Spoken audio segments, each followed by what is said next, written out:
অনেকদিন পর আবার তোমাদের সামনে ভিডিও নিয়ে এলাম। আসলে আমি একটু ব্যস্ত থাকি, টিউশন পড়ানো এবং অন্যান্য কাজ ব্যক্তিগত জীবনে।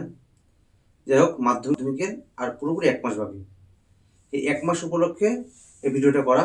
এবার থেকে আমি চেষ্টা করব প্রতিদিন কিছু না কিছু ভিডিও সাজেশন আনার, যাতে সকল মাধ্যমিক এক্সপিরিয়েন্স এবং 11-12 যারা পড়ে বা অন্য ক্লাসে 8-9 এর স্টুডেন্টদের জন্য হেল্প করার। যেটা আমার বলা সেটা হচ্ছে মাধ্যমিকের 1 মাস বাকি। তার জন্য দেখো আমি একটা স্ট্র্যাটেজি করেছি। স্ট্র্যাটেজি কিরকম? কেউ আছে খুব ভালো স্টুডেন্ট, কেউ আছে মিডিয়াম, কারো পাস করতে হবে। প্রত্যেকের নিজস্ব চাহিদা আলাদা, সে অনুযায়ী স্ট্র্যাটেজি। কিন্তু একটা জিনিস মনে রাখবা, যেহেতু 1 মাস আছে, যদি মাধ্যমিকে যে যেখানে যে অবস্থাতে আছে তার থেকে ভালো কিছু করতে হয়, তাহলে 1 মাস কিন্তু খাটতে হবে। খাটার জন্য কি করতে হবে? কিছু নিয়মাবলী, কিছু রুলস নিজের জন্য বানাও, সেই অনুযায়ী খাটো। যেমন চেষ্টা করবো যে প্রতিদিন তাড়াতাড়ি সকালে ওঠার। কারণ এই 1 মাস কিন্তু আমাদেরকে ফোকাসটাকে ধরে রাখতে হবে। যারা টানা পড়ছো তাদের কোনো সমস্যা হবে না, কিন্তু যারা এই 1 মাসের জন্যই পড়াশোনা করবে তাদের ক্ষেত্রে কিন্তু একটু অসুবিধা হবে, কারণ একটা নতুন অভ্যাস, তোমরা তো পড়ছো না কিছুতেই। যাই হোক, মজা করে বললাম। চেষ্টা করতে হবে তাড়াতাড়ি ঘুম থেকে ওঠার। আমি জানি অনেকে আছে লেট নাইট পড়াশোনা করে, কিন্তু যেহেতু এখন প্রাইভেট সেন্টার বা স্কুল প্রায় বন্ধ, চেষ্টা করো সারাদিন ধরে পড়ার, তাড়াতাড়ি ঘুমানোর। কারণ এই 1 মাস কিন্তু ঘুমটা দরকার আছে, শরীরে কোনো রকম যেন ক্লান্তি না থাকে। তার জন্য চেষ্টা করবে যত তাড়াতাড়ি সম্ভব, কারো 4টে, কারো 5টা, কারো 6টা। এবং একটা জিনিস মনে রাখবে, সকালের পড়াশোনার কিন্তু গুরুত্ব আলাদা। সকালের পড়াশোনা সবচেয়ে বেশি মনে থাকে দিনের সারাদিনের তুলনায় এবং রাতের তুলনায়। রাতে কিন্তু যে আমরা খুব পড়ছি কিন্তু খুব মনে থাকছে তা না, কিন্তু তুমি একবার সকালে পড়ে দেখো, সেই পড়াটা বেশি কার্যকরী হবে। এই জন্য চেষ্টা করো যত সকালে ওঠা যায়, রাতে তাড়াতাড়ি ঘুমিয়ে সকালে তাড়াতাড়ি ওঠা, প্র্যাকটিস।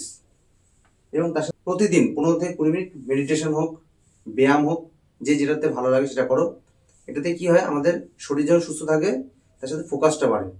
বিশেষ করে যেহেতু আমাদেরকে এখন সব কিছু দূরে ঠেলে দিয়ে পুরোপুরি পড়াশোনা ডুবে যেতে হবে, তো সেই জন্য। এবং শুধু তাই না, যা পড়ছো সেটাকে মনে রাখতে হবে এবং পরীক্ষা হলে গিয়ে সেটা লিখে আসতে হবে। তাহলে তোমাদের কিন্তু এখন বিশাল বড় যুদ্ধ।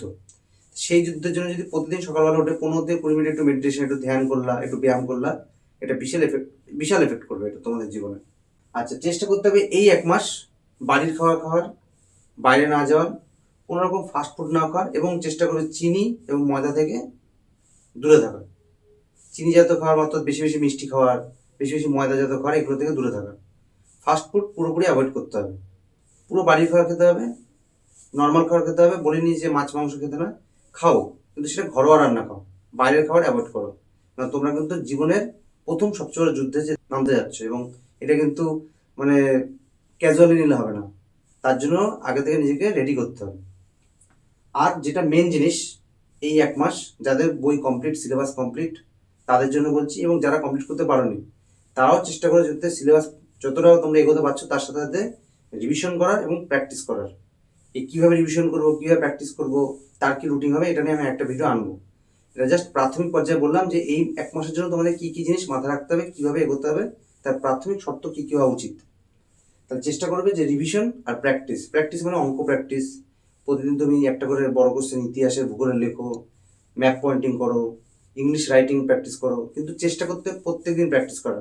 দরকার পড়লে টেস্ট পেপারে কোশ্চেন সলভ করো, টেস্ট পেপার কোশ্চেনগুলোকে প্র্যাকটিস করো। প্র্যাকটিস তোমাকে রেগুলার করতে হবে। এবং রিভিশন, যত যার বেশি রিভিশন হবে তত তার রেজাল্ট কিন্তু তত ভালো হবে। রিভিশনের উপর নির্ভর করে সবসময় রেজাল্ট ভালো খারাপ। রিভিশন একটা স্টুডেন্টকে যতটা তার ক্ষমতা তার থেকে বেশি নাম্বার পাইয়ে দেয়। সুতরাং রিভিশনগুলো দিতে হবে। আর বেশি ভিডিও বড় করবো না, তোমরা চোখ রাখো সামনে। ইতিহাস, ভূগোল, বাংলা সমস্ত সাবজেক্টের সাজেশন আমি যতটা পারি দেওয়ার চেষ্টা করবো। আমার আসলে অন্য কাজ থাকে, তার জন্য ভিডিও আনতে পারি না।